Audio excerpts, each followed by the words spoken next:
Hi, my name is Sharla and I'm here today with Brian from AirROS by Sage Industrial. We get a lot of questions and one common one is this an ozone generator?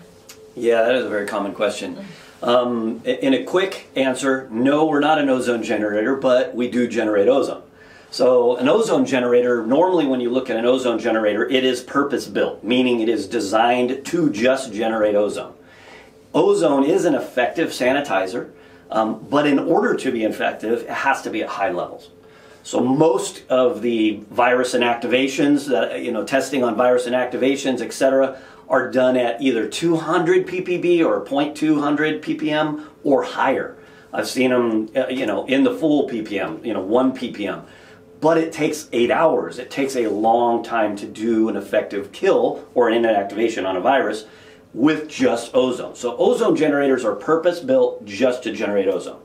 Our system does generate ozone, but we're at 30 ppb, way below OSHA regulations for people, very low levels, where most of the arguments about our system generating only 30 ppb is it can't be effective, which is almost a true statement. At 30 ppb, ozone alone is not very effective. However, we're also generating a dry hydrogen peroxide or gas-phase hydrogen peroxide. Also, again, at 1/10 of the levels OSHA requirements are, so very low levels. But when they combine, they create trioxidane.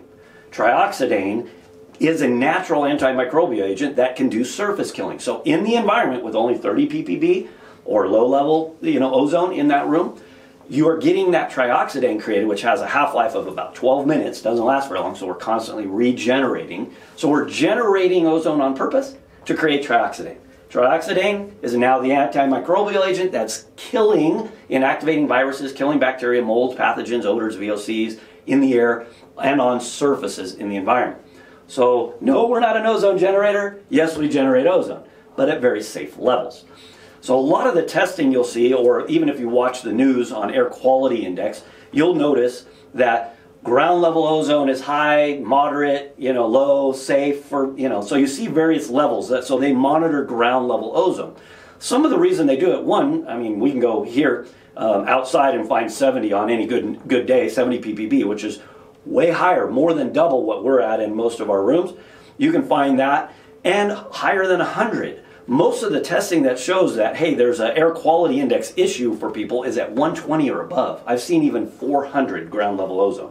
And they show that, that's dangerous for people. We're never that. Our rooms are cleaner, safer, lower levels than what you'll normally find outside. So when you see ozone's bad, it's normally very high levels, and it's outdoor related. When those low levels are pretty high outside, it's not just ozone. So they're talking, hey, your nitric oxides are high, your particulates are high from emissions, from car emissions, etc., factory emissions. So your air quality index, even though they're using ozone as a marker, it gives a whole bunch of other markers that come along with that. As ozone goes up, so do particulates. As ozone goes up, so do your nitrous oxides, so do the other dangerous air molecules that you're breathing. So that's why air quality is wrapped around the ozone target. Ozone is very dynamic, meaning it at 100 and you shut off a generator of any sort, it'll go back to 0 in under 30 minutes. So it's very dynamic. So that's what they use as a measurement, similar to us. We're doing the same thing. We're at 10, we're at 20 ppb. As soon as somebody walks in the room, it drops dramatically. You see it almost instantly as product comes in. That is because it's so dynamic, and it is a great marker. It's a good way to measure what's going on in the room. Trioxidane is our goal, so we know, hey, at 30 ppb, we have the trioxidane needed to treat the surfaces. So we generate ozone, but it's safe, low levels, and it gets easily confused with even upper layer ozone, but ground level ozones and how dangerous they are, and the media around that. So you got to be real careful. A lot of the studies are I haven't seen one below 120 ppb. All the studies that show dangerous levels of ozone are high level ozone. And to us, that is irrelevant. You can be exposed to 400 ppb of ozone for so many hours. That is not the same as being exposed to 40 ppb for 10 days in a row. They're two different exposure rates.